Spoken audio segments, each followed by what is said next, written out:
coming hard. I'm gonna eat your ass like a pot of collard greens, baby. Whoa! Whoa! Whoa! Whoa! He got a bicycle. I'm gonna eat his ass. I'm here to get out with the big boys. It's handling the Mick Johnson. From anal bleeding. What? Ladies and gentlemen, welcome to yet another episode of Wrestling All Day Podcast. Now, last week's episode, we ran into some technical difficulties. We ran into a lot of difficulties, more than just technical. We got flagged for D-Lo's theme song playing. A lot of fun stuff has happened in the last week. But speaking of D'Lo Brown, I'm going to start this episode off. This is going to be the prediction episode for WWE Day One. WWE Day One, of course, will be on January 1, as The Miz calls it. It will be January 1st on pay-per-view, or just Peacock or network if you're lucky and still have it. And I'm not jealous that you guys have the network. I'm just saying, I know where you live. But with that in mind, so last week I did the episode with KH Promotions, Ken Hoover, and like I said, we ran into some technical difficulties, but hopefully this week we don't run into that and hopefully we don't run into it in a couple weeks either, because with that in mind, KH Promotions, January 15th, is going to be bringing in D'Lo Brown to PPW in Broadheadsville, Pennsylvania. PPW's first show of 2022. They will also be having the Pocono Slam Fest earlier that day at the same place, Signature Training Academy, Broadheadsville, Pennsylvania. KH Promotions will be bringing in D'Lo Brown. And on January 16th, when we record the episode, which will be that Sunday, I believe, we will be having D'Lo Brown on this very podcast. The former WWE Intercontinental Champion, the former WWE European Champion, D'Lo Brown, will be in the booth with me and KH Promotions discussing some of the highlights and maybe some lowlights of D'Lo's career, depending on how he views some things. So we're going to be bringing in D'Lo Brown, so make sure you get your questions in. If you want to hear from D'Lo Brown, you want your questions answered, make sure you get them in. The deadline is January 14th, because the 15th and 16th, I'm going to be a very busy man. So make sure you get those questions in for D'Lo Brown, and if they're good questions and not stupid ones, we'll read them on air. But with that in mind, let's get now to the promotions. Yep, I got KH Promotions on my mind. To the predictions here for WWE Day One. Of course, WWE Day One, again, is going to be on January 1st. And so far, what I see, there's 8 matches if you include the pre-show match, 7 if you don't. So let's include the pre-show match. If I don't forget about it, I'll probably watch it. We got Cesaro and Ricochet, what a weird team, but 2 great athletes, taking on Ridge Holland and Sheamus. So we have the former Bar Buddies here going against each other now. We got Ridge Holland and Sheamus taking on Ricochet and Cesaro in a tag team match on the pre-show. My prediction for that, just considering the fact that they're trying to build up this relationship with Sheamus and Holland, my pick is going to be Sheamus and Ridge Holland.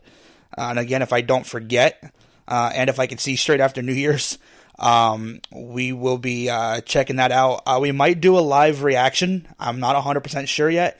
We may do a live reaction recording to WWE Day One. But anyway, moving on here. I'm just running down this list. I hope this isn't like the lineup. I hope this is just like the matches as they were announced.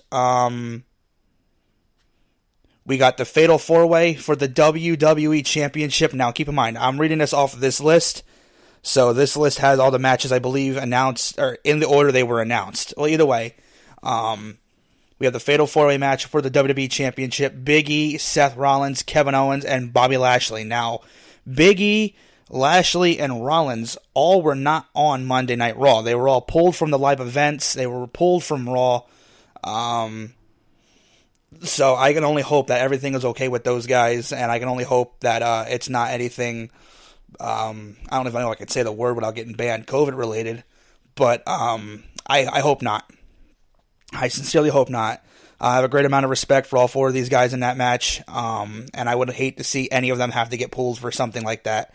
So we'll find out on Saturday what's going to be happening there. But my pick for that match, as much as I love Big E as the WWE Champion, my pick is going to be Kevin Owens. Kevin Owens just recently re-signed a 3-year deal, or I think it was 3 years, a $3 million deal. The man is set for the next couple of years, and I would not mind seeing Kevin Owens run with the WWE Championship one more time during those 3-year run. So my prediction for the WWE Championship match is going to be Kevin Owens. And then we have... Now, I'm never good with these predictions, so if everything I say doesn't happen, don't come back to this and make fun of me, because I'm already making fun of myself, trust me. We have the WWE Universal Championship match. We have Roman Reigns defending the WWE Universal Championship against the Beast, Brock Lesnar. Now, the question is, after Paul Heyman was quote-unquote fired by Roman Reigns, is he going to come out alongside Brock Lesnar?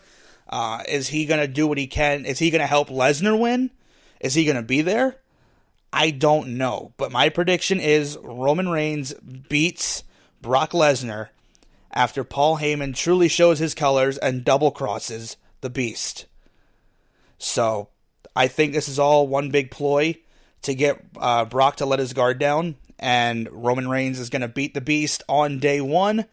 And that's my prediction for that match. We got the SmackDown Tag Team Championships. I feel like this is literally 2017 here. Holy hell. We got Roman and Brock fighting. We got, for the WWE Tag Team Championships, SmackDown Tag Team Championships, we have the Usos, Jimmy and Jay, taking on the New Day. King Woods, and Kofi Kingston. Now, this is a feud that's been going on, for years, on and off, since 2016, 2017. Hell, even before that, I think, the New Day debuted in 15? 14? Well, either way, it's been a long time. It's been a very long time. These teams have faced each other probably 150 times, and 151 is going to be the, I got the Usos. I think the Usos and Roman Reigns are all going to hold those championships at least until WrestleMania, and I think they're going to drop them then. I don't know who they're going to drop them to, but I definitely can see the Usos and Roman, the Bloodline, holding those titles until WrestleMania. So my pick is going to be the Usos. Coming up, match number 5 here. Let's see. Edge versus The Miz. Now, this is a match I've wanted for so long. It may have happened on a random episode of Raw, because both guys were around for a while at that time. So, Miz was already becoming a main event player at the time. Edge was kind of slowly fading out. Hell, the night The Miz defeated John Cena in the main event of WrestleMania was Edge's retirement match. So, I feel like they may have faced each other before on an episode of Raw or SmackDown, but I don't know if that's 100% correct. But with that in mind, this match at Day One is like a dream match for me. I've been wanting to see this match one-on-one for God knows how long, especially since Edge came back. So my pick for this match is going to be an unpopular one, but my pick is The Miz. I think that Maurice is going to do something to get involved. She's going to cost Edge the match. And maybe down the line at WrestleMania, we'll see Edge and Beth Phoenix, versus The Miz and Maurice. I would not mind seeing that mixed tag match. It'll probably be better than the one we got at WrestleMania 33 with Cena and Nikki Bella. I still want to throw up my mouth every time I hear about that match. But yeah, I'm going with my man. I'm picking The Miz. Now, I know it's a very unpopular pick. I know. But you got to look at things here. The Miz has been gone for a couple months. He's got a chip on his shoulder. He's got something to prove. Edge's last couple matches, he lost one to Seth Rollins, but he won at SummerSlam. He won inside the Hell in a Cell. He's got to take the L eventually on pay-per-view, and I think The Miz is going to be the man that's going to hand him that L. And I know he lost at WrestleMania, Edge. I know Edge lost at WrestleMania, but I would like to see The Miz get the W here, whether it's by hook or crook. I'd like to see The Miz get the W and continue this feud with Edge up until WrestleMania. Up next, we got Becky Lynch versus Liv Morgan for the Raw Women's Championship. Now, a few weeks ago, they put the Raw Women's Championship on the line in the main event of Raw. Now, I sat and watched Raw for 3 hours. I struggled for 3 hours to get through an episode of Raw is commercials to get to this match.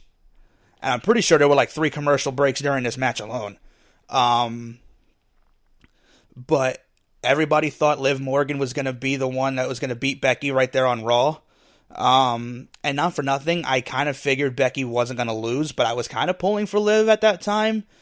I mean, at the same time, I really don't care if Liv Morgan becomes champion, because the whole, like, build up to this is that Liv Morgan just cries a lot.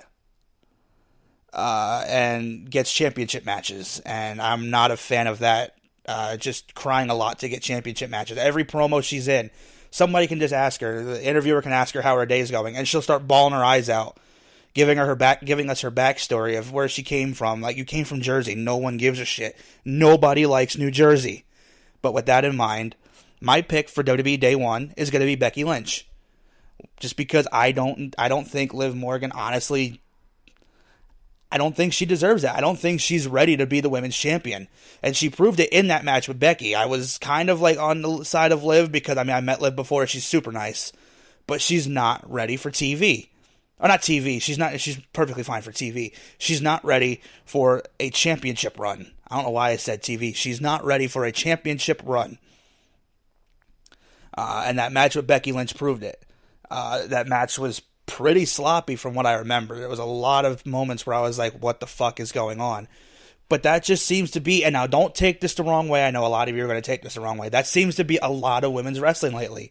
Whether it's on Raw, whether it's on SmackDown, whether it's on AEW, whether it's on Impact.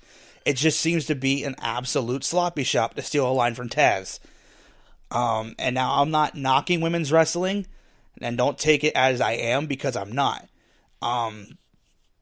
But these are like trained professionals, and none of them can put on a decent match without slipping up. And I mean, I can't do the shit that they can do. I'm not going to sit there and pretend I'm some kind of gifted athlete that can pull off all this shit. I can't. But at the same time, they're trained to do this, and when they can't, there's a problem. They're trained to do that stuff, and they can't pull it off. There's a problem. So I'm predicting that Becky Lynch wins, and I hope and pray that this match isn't as sloppy as the one that we saw on Raw. I'm hoping this match isn't as sloppy as the triple threat match we saw at Super Showdown. I'm hoping for a decent match out of these two women. That's all I can hope for. It's just a decent match out of Becky Lynch and Liv Morgan. But my pick is going to be Becky Lynch. I think Lynch is going to hold that championship up until WrestleMania as well, and finally be dethroned after almost 3 years of not getting pinned? 2 years of not getting pinned? 3 years? Whatever. Either way, I don't think Becky Lynch has taken a single loss in quite some time now. And if she lost on an episode of Raw or something, I haven't paid attention. So, either way, Becky Lynch has been, when she was out on maternity leave, she surrendered the championship. So, out of all the times that she was on TV, Becky Lynch has been champion, technically, since WrestleMania 35, which was in 2019. That's a long fucking time. But my pick is going to be Becky Lynch. Next here, oh god. Drew McIntyre versus Madcap Moss. Riddick Moss. Where the fuck do you start with Riddick Moss? I don't understand what the fuck the WWE sees in this guy. I don't understand what the higher-ups see in this guy. Madcap, Riddick, whatever he wants to be, sucks. When he was in NXT, he sucked. When he came up to the main roster and was in the 24/7 title picture, every week he had the championship for like a month. Everybody was like, who the fuck is this guy? He sucks. And now he's back as Madcap Moss, and now all of a sudden he's getting matches with former WWE champions. That sucks. So my pick in the squash, I'm picking a squash here, Drew McIntyre. And you can take Happy Corbin, Baron Corbin, King Corbin, Constable Corbin, fucking whatever Corbin you want to have today. And hopefully he doesn't get involved, because every time I see Baron Corbin on television, I just want to shut it off or throw a fucking brick through it. Either way, So my pick, hopefully in a squash, is Drew McIntyre. Now, again, I've never been good with predictions. Never been good with predictions. Every time I predict something, it goes the other way. So, if every single one of these predictions is wrong again, please don't come over under the comments and make fun of me, because I'm already going to be doing it to myself. And if you want to add on to it, maybe I'll laugh at your jokes, but you got to be pretty fucking funny to make me laugh. But yeah, Drew McIntyre is my pick. And then match number 8 here, RK Bro, Randy Orton and Riddle versus the Street Profits, Angelo Dawkins and Montez Ford.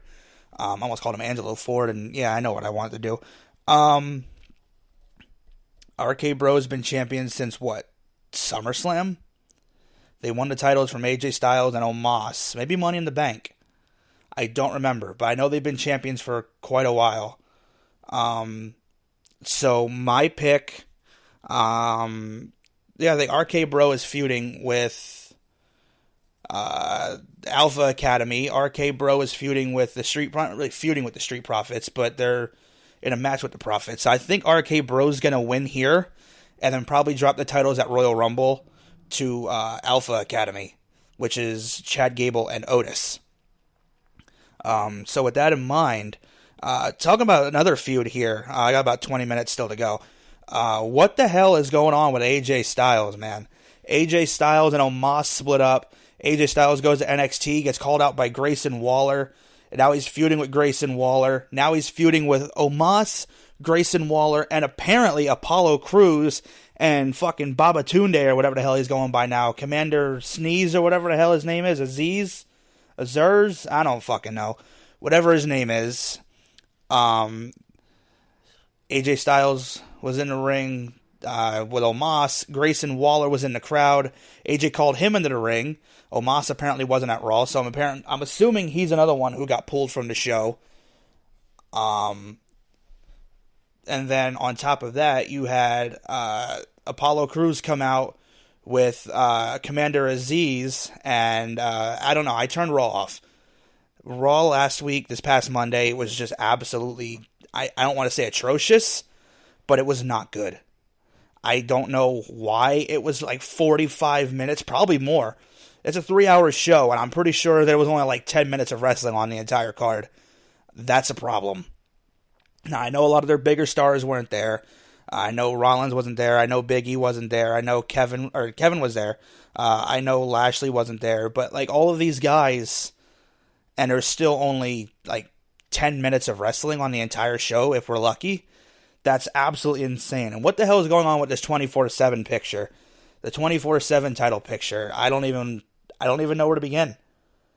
When they bought the title in, I thought it was funny. R-Truth winning it 107 times, it's funny as hell. But now it's just kind of, it's not funny anymore. Dana Brooks, the champion. Dana Brooke fucking sucks. Dana Brooks always sucked, despite being on the roster for 5 years now. Hasn't improved a single bit. And I guess Tony Storm was supposed to be in that match, and Tony Storm said, fuck that, I'm gone. I guess Tony Storm was supposed to be in a triple threat match for the 24/7 championship. Now, if you got Tony Storm in your 24/7 championship picture and not in the women's championship picture or in a like respectable feud, that's bad. That's not on Tony Storm. That's on the WWE. Now, I will gladly to the death basically defend WWE with the stupid shit that they do. But that one, when it comes to some of the things that they do, there's some things where I gotta look at them and be like, yo, what the fuck? Tony Storm was just running on the live event scene, running triple threat matches for the SmackDown Women's title with Charlotte and Sasha Banks. And then, on top of that, now she's in a 24/7 championship match, and now she's gone from WWE. If Tony Storm did quit, good on her. Good on her. Now, I don't want to see her go to AEW and be an afterthought there, just like half the women who are already on that roster are. Looking at you, Ruby Soho. Looking at you. But either way, I know Ruby Soho is going to be in that TBS championship match, but you really think she's going to win that shit? No. That championship is not, she's just not championship material in AEW. Now, if she would have went to Impact, or she would have went over to Japan, maybe. but because they actually respect the women's wrestlers, I mean, I would hope they do. I mean, they signed Tessa Blanchard for a while, so I mean, I don't know. But I just think Ruby Soho shot herself in the foot going to AEW. But that's a different story for a different day. So Toni Storm, I'd like to see probably going up to back to Japan, back over to the UK, hitting up the UK scene over there. Impact. I really don't want to see her go to AEW.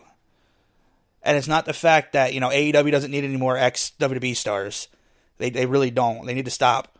They have way too, an absolutely bloated roster, which is absolutely insane when you think about it. Because when WWE has a bloated roster, it's hoarding talent, but when AEW does it, it's revolutionary. Doesn't make no sense. It's stupid. Stop hoarding talent. And if you're going to hoard talent, at least fucking do something with them. And I'm glad Toni Storm got the fuck up out of there. Because if they were going to have her in a triple threat match for the 24/7 championship with Dana fucking Brooke, I would have fucking quit too. So good on Toni. Good job to Toni Storm. And wherever she lands up in the future, I mean, I'll be there. I'll be happy. I'll support her wherever she goes. But I'm just hoping she's going to go somewhere where she's going to be used to her full potential. But with that in mind, Day One, again, is going to be January 1st, 2022, Saturday, and WWE's doing a lot of Saturday pay-per-views this year. The Royal Rumble's on a Saturday. Night 1 of WrestleMania is on a Saturday. SummerSlam's going to be on a Saturday. Survivor Series is going to be on a Saturday. So with that in mind, make sure that you get your sleeping schedule all figured out, because these pay-per-view schedules is fucked up. But that's okay. Because 2022, I predict a lot of big things coming to WWE in 2022. I predict a lot of big things coming to AEW in 2022, and they really got to step their shit up. I'm predicting a lot of things for Impact, and they really got to step their shit up. I'm predicting big things for wrestling in general in 2022. But with that in mind, we have not enough time to continue with what I was going to say here. But with that in mind, again, Day One, January 1st. You heard my predictions. I'm going to run back through real quick. My picks: Ridge Holland and Sheamus, Kevin Owens, Roman Reigns, The Usos, The Miz, Becky Lynch, Drew McIntyre, RK Bro. Those are my picks for this Saturday. And again, if I'm wrong, I would not be surprised, because I'm always wrong when it comes to these fucking predictions. But don't forget, January 15th, PPW, Broadheadsville, Pennsylvania. Come check it out. Pocono Slam Fest, going to be in the morning, 10 a.m. to, I think, 4? I could be wrong. But I will double, triple check, and it'll be up on my social media. Make sure you follow me there at W All Day Pod on Twitter and Wrestling All Day Podcast on Instagram. I'll make sure I have all the information, and I'll make sure I post it up there. But Kurt Angle's coming in. MLW's Hammerstone is coming in. They're going to be bringing in Mike Bennett and Maria Kanellis. They're going to be bringing in Mouth of the South, Jimmy Hart, the WWE Hall of Famer. Of course, D'Lo Brown is going to be there. Veda Scott is going to be there. Gene Snitsky is going to be there. A whole who's who of names is coming to the Pocono Slam Fest. So make sure you get your tickets. You can get your tickets online at PPW Shop or Shop PPW. I don't know. Either way, you can look it up. You can follow PPW on all social medias, PPW Entertainment, and you can find everything there. I don't have the notes written down in front of me like I should have, but go check it out. Get your tickets, and later that night there will be a wrestling show. There will be a show that night. So make sure you get your tickets. Make sure you head over to the show. You're going to see some amazing, amazing talent there, like the PPW champion Bro Keller, 7-time and current tag team champion, South Philly's finest. Also, you can see Adina Steele there. You can see Christina Marie there. You can see some of the most absolutely insane amount of athletes in northeastern Pennsylvania. Probably the best who's who of athletes in northeast PA. Joey Martinez, Mr. Ruda, a whole who's who of names. So make sure you check out PPW January 15th for the Pocono Slam Fest, and then later that night for the wrestling show that is going to be coming afterwards. And then January 16th, that Sunday, I will be in the booth with KH Promotions and D'Lo Brown. And I cannot stress this enough. Make sure you get your questions in. We have a bunch of questions already for D'Lo, but we want to hear from you. We want to hear from you guys. Send your questions in. Send your questions in to either KH Promotions, and you can find them on Twitter at HOV4568 or on Instagram at KH Promotions, or send your questions to me at WAllDayPod on Twitter or Wrestling All Day Podcast on Instagram. Get those questions in because it's coming quick. We got about 2.5 weeks, and we're going to be bringing it, not even 2.5 weeks. We got about a little less than about 2 weeks. Either way, we're going to be getting things set up. We're going to be bringing in D'Lo Brown, and we are going to be having the biggest podcast episode ever in the history of the Wrestling All Day Podcast when the former WWE Eurocontinental Champion D'Lo Brown joins us in the booth. So with that in mind, ladies and gentlemen, this is Wrestling All Day Podcast, and it's all day, and it's every day. Thank you guys for checking us out. As always, make sure you follow us on social media. Again, WAllDayPod on Twitter. And you can also follow me on Instagram at Wrestling All Day Podcast. I don't post as much on Instagram as I do on Twitter. You can also follow me on Facebook, Wrestling All Day Podcast, but I don't really post on Facebook as much as I do my other social medias. You can check out my YouTube channel, Wrestling All Day Podcast. I stream video games. You can listen to the episodes of the podcast on there. And you can also check out my other YouTube channel, the 2K Universe, where I stream pay-per-views, my custom pay-per-views for my wrestling universe in 2K. So yeah, that's where you can find me. And you can also find me January 15th at PPW Pocono Slam Fest. But with that in mind, Happy New Year, everybody. I hope you guys enjoyed your holiday, and I hope you guys enjoy your New Year's. So thank you guys. And as always, it's not all day, it's every day. Peace out, guys.